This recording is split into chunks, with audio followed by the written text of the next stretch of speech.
Hi guys, here are the four most important things that you need to get started.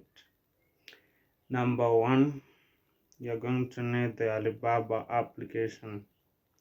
You can find that on the Google Play Store or the Apple Store depending on the device that you're currently using.